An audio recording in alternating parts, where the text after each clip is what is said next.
Assalamualaikum warahmatullahi wabarakatuh. Yang kami hormati dosen pengampu dari mata kuliah Pengelolaan dan Pengembangan Praktikum IPA, Ibu Dr. Dewi Lengkana MSc, Ibu Dr. Cancana Diawati MSI, dan Ibu Dr. Fianti MPD, serta teman-teman sekalian. Pada kesempatan ini kami akan memaparkan rancangan alat praktikum biologi yang telah kami coba susun, yaitu percobaan Ingenhousz dengan memanfaatkan limbah plastik. Yang melatar belakangi kami membuat atau menyusun rancangan alat praktikum biologi percobaan Ingenhousz dengan memanfaatkan limbah plastik adalah pembelajaran IPA itu berisi pengetahuan berupa fakta, prinsip, konsep, proses pendidikan, dan juga sikap ilmiah. Di mana hal ini membutuhkan usaha pendidik dalam membuat pembelajaran IPA itu menjadi bermakna, sehingga bisa meningkatkan keaktifan dan penguasaan konsep IPA oleh peserta didik. Pendidik perlu menunjukkan kreativitasnya untuk memvariasikan berbagai metode dan juga media pembelajaran yang akan digunakan. Salah satunya adalah memodifikasi dan mengembangkan alat percobaan jika di sekolah tersebut belum tersedia alat percobaan tersebut. Atau laboratoriumnya tidak fasilitas laboratoriumnya tidak terpenuhi dengan baik. Kemampuan peserta didik pada aspek kognitif, psikomotorik, dan afektif itu dapat dilihat melalui praktikum. Pelaksanaan praktikum pada pembelajaran IPA ini penting karena dapat menciptakan tercapainya konsep dan proses IPA dalam pembelajaran. Salah satunya adalah praktikum mengenai fotosintesis yang ada pada kompetensi dasar 3.5 dan 4.5 yang perlu dicapai oleh peserta didik. Namun, berdasarkan beberapa penelitian, itu menemukan bahwa praktikum mengenai fotosintesis di SMP itu jarang dilakukan di sekolah.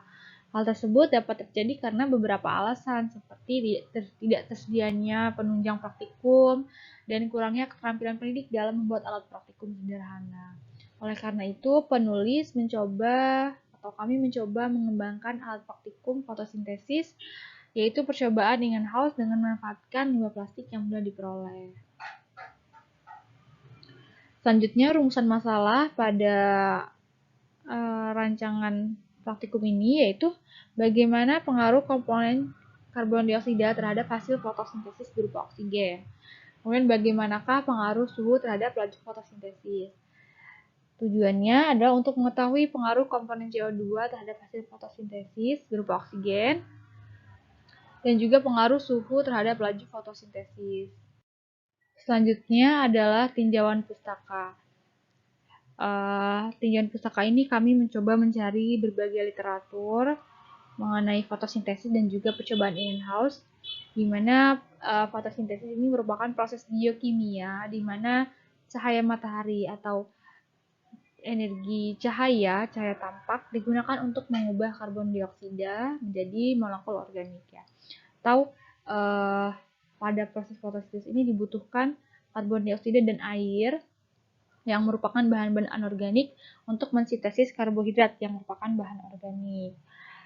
Fotosintesis ini terjadi di tumbuhan, ya tepatnya pada bagian kloroplas dengan menggunakan pigmen klorofil dan juga pigmen aksesoris lainnya.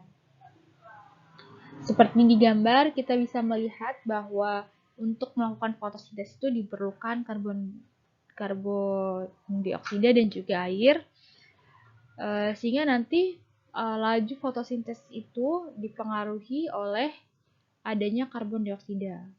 Nah, selain itu, fotosintesis juga terjadi karena adanya energi atau foton dari cahaya. Cahayanya bisa matahari atau cahaya tampak.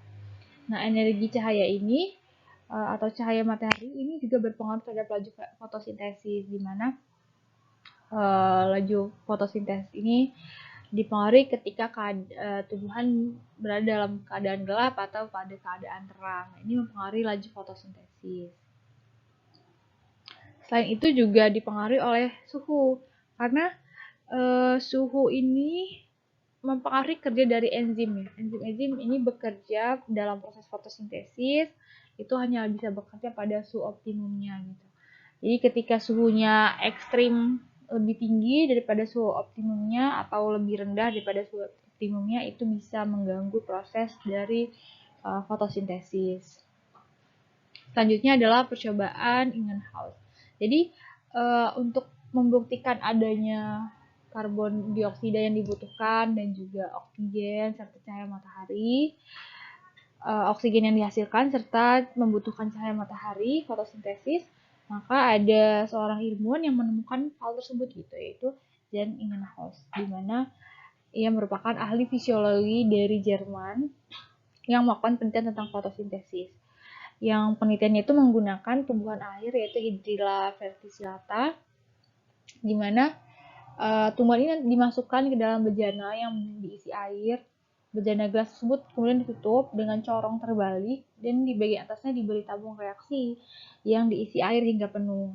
Bejana tersebut diletakkan oleh Ingenhousz di terik matahari hingga kemudian muncul gelembung udara dari tumbuhan air tersebut yang menandakan adanya gas. Setelah diteliti ternyata gas ini adalah oksigen gitu.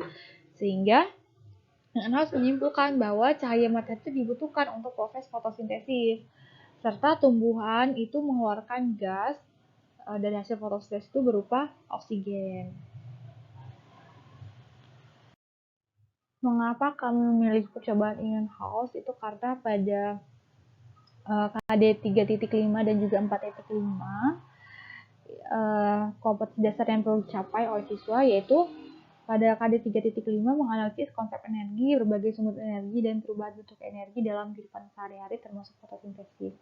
Jadi pada fotosintesis ini terjadi perubahan bentuk energi ya, dari energi foton, energi fisika menjadi energi kimia.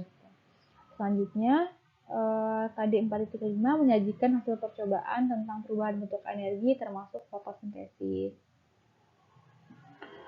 Sehingga kami pada KD 4.5 ini menggunakan percobaan Ingenhousz itu untuk agar siswa dapat menyajikan hasil percobaan fotosintesis.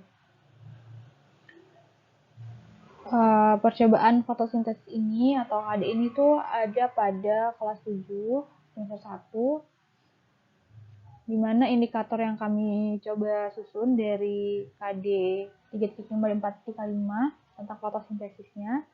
Yang pertama adalah mendefinisikan fotosintesis, kemudian memaparkan perubahan bentuk energi pada proses fotosintesis, menjelaskan pengaruh karbon dioksida terhadap fotosintesis, menjelaskan pengaruh suhu terhadap fotosintesis, menentukan alat yang akan digunakan dalam percobaan Ingenhousz, menentukan bahan yang akan digunakan dalam percobaan Ingenhousz, menentukan variabel yang akan digunakan dalam percobaan Ingenhousz, menimbang massa natrium bikarbonat yang digunakan dalam percobaan Ingenhousz, mengukur suhu pada percobaan Ingenhousz, mengukur volume air dalam percobaan Ingenhousz, membuat laporan hasil penyidikan percobaan Ingenhousz.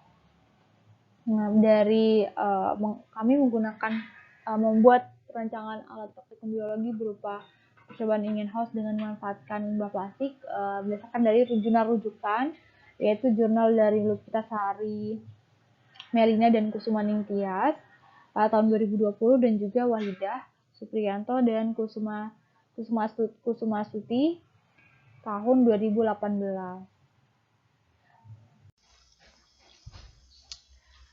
Selanjutnya, metode pengembangan alat.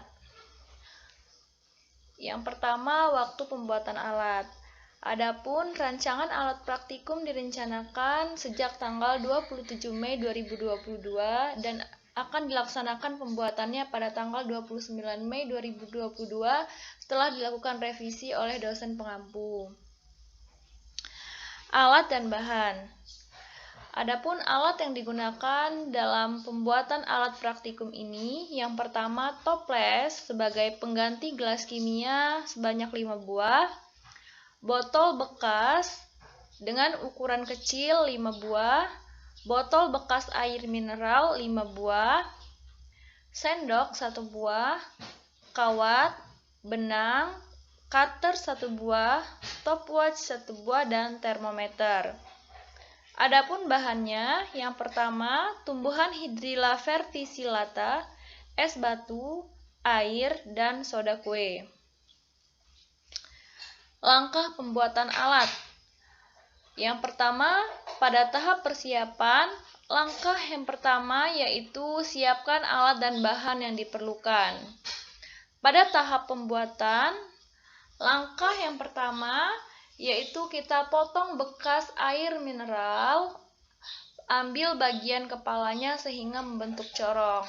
Lakukan hal yang sama sehingga menghasilkan 5 buah corong.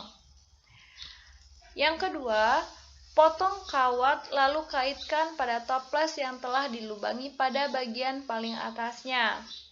Toples sebagai pengganti gelas kimia. Pada satu toples direkatkan 4 sisi kawat. Lakukan hal yang sama sehingga menghasilkan 5 buah gelas kimia plastik. Yang ketiga, ikat tumbuhan Hydrilla verticillata menggunakan benang, lalu masukkan ke dalam corong. Adapun cara kerja alat. Yang pertama, isi toples pengganti gelas kimia dengan air. Yang kedua, masukkan corong yang sudah diikat tumbuhan Hydrilla verticillata ke dalam botol, lalu isi air dengan penuh sehingga tidak ada udara yang masuk.